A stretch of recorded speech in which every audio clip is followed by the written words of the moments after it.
Sagot. Ang sabi niyo po kanina, sa Juan 20:28, nagkamali si Tomas nung sabihin niya, Panginoong ko't Diyos ko ang ating Panginoong Kristo. Tanong po, saan po doon sa talata ng Juan 20:28 na sinabi ni Kristo, nagkamali ka Tomas?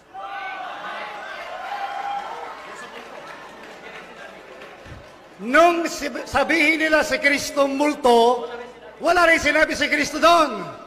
Oh, pero hindi ibig sabihin noon, tama na yung sinabi nila si Kristo yung multo. Mr. Moderator, kagalang-galang na moderator, ang tanong ko po ay nasa Juan 20:28. sige, Wala pagbigyan. po sa Lucas 24:39. Sige. Kasi ang sabi mo kanina, ulitin ko po, sinabi nyo, nagkamali si Tomas, ang basihan nyo, 20:28 ng Juan. Tanong, saan po sa talata ng 20:28 ng Juan, sinabi ni Kristo, nagkamali ka Tomas? Ang nakalagay sa talata, sabi ni Tomas, Panginoon ko at Diyos ko, mali yun. Dahil ang sabi ni Kristo, Tomas, absente, ang Diyos ko, yun din ang Diyos mo. Okay. Kaya mali. Mali. Kadyo, tanong, Mali yun. kailan sinabi at saan sinabi ni Kristo kay Tomas?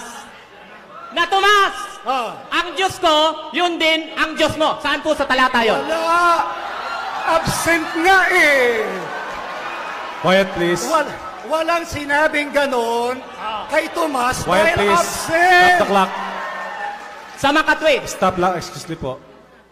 Quiet po, para hindi po tayo naabala. Konting baka- katahimikan lang po. Meron ba diyang maingay? Taas ang kamay. Okay. Sige po, timer. Continue. Sa makatwid, Ah. yung salita pong, Tomas, nagkamali ka, hindi si Kristo ang nagsalita, kundi kayo po yun. Si Tomas, kapatid ni Kristo. Kaya yung hinahanap mo ay hindi natanggap ni Tomas dahil absent.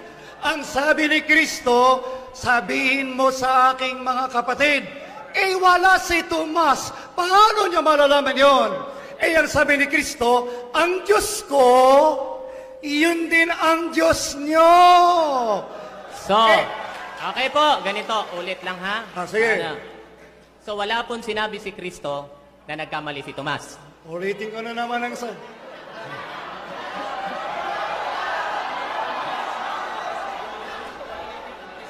Ganito yan eh. Bakit mo pinipilit si Tomas? Okay. Absent yan eh. Okay, sige, ganito po. Tantanan mo na si Tomas, punta ka na lang Kapag sa iba. po ba Ah. absent, mali na